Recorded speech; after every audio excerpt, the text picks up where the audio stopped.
All right, today we're going to dive into the story of the world's very first computer game. And let me tell you, it's a story that is totally unexpected. It doesn't start with an arcade or a console, but with a PhD thesis. So, when I say first video game, what pops into your head? You probably picture the simple bip bip of Pong, right? Or maybe one of those big, clunky arcade cabinets from the 70s. Yeah, for most of us, that's where the story kicks off. But the real beginning? It's way, way earlier than that. You see, the true origin of digital gaming wasn't in some Silicon Valley garage or a Japanese tech lab. Nope, it was in the quiet halls of a university. And it all started because a PhD student just needed a really good example to prove his point. And just to give you a sense of how early we're talking, the computer this game ran on, the EDSAC, was up and running by 1949. The game itself was made just 3 years later in 1952. We're talking decades before arcades were even a thing. And here he is, our unlikely pioneer, Alexander Sandy Douglas. He wasn't a game developer, not in the way we think of them today. He was a grad student at the University of Cambridge, and his whole focus was on this brand new, cutting-edge idea: human-computer interaction. So why on earth did he build a game? Well, his motivation was completely academic. He was writing this big paper on how people and computers could, interact with each other. And he needed a simple, clear way to show it worked. The game wasn't the point, it was just the proof.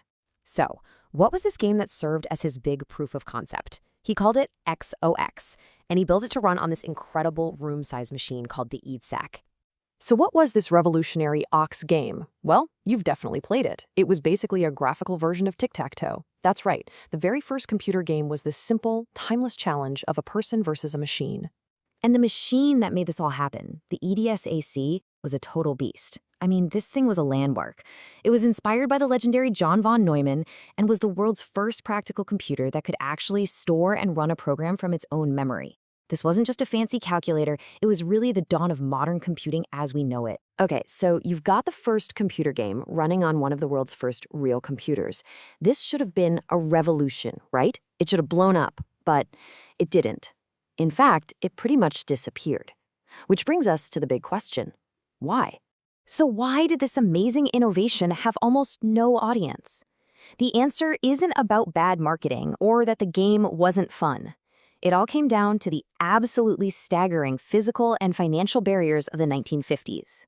First off, let's talk about the cost. The price tag to build the EDSAC was $500,000.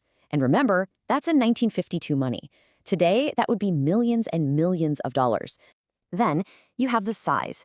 This wasn't a desktop computer, oh no. The EDSAC took up 300 square meters of floor space. That's bigger than most houses today. And finally, the power draw.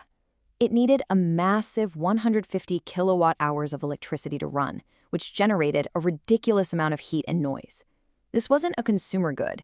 It was an industrial-scale piece of machinery. So, the reason XOX never became a hit is actually brutally simple. Nobody on the planet could afford to play it. The game was literally trapped inside this one-of-a-kind, unbelievably expensive machine that only a few academics at Cambridge could even get near. But you know what? For Sandy Douglas, none of that mattered one bit. He wasn't trying to start an industry or sell a product. The game had already done its one and only job. It helped him earn his PhD. For him, it was mission accomplished. So when you look back at it, XOX isn't a story about a failed product, not at all. It's a perfect snapshot of a moment in time, a time when the very idea of a person interacting with a computer was in itself revolutionary. So what's the real legacy of XOX? Well, it's this powerful reminder that the entire gaming industry started out as a tool for research, not for fun. It was one of the very first experiments in how we could interact with computers visually. In a way, it wasn't a commercial product, but more like a foundational moment, a first draft of the future. And really, its limitations just show us how unbelievably far we've come. So I'll leave you with this thought.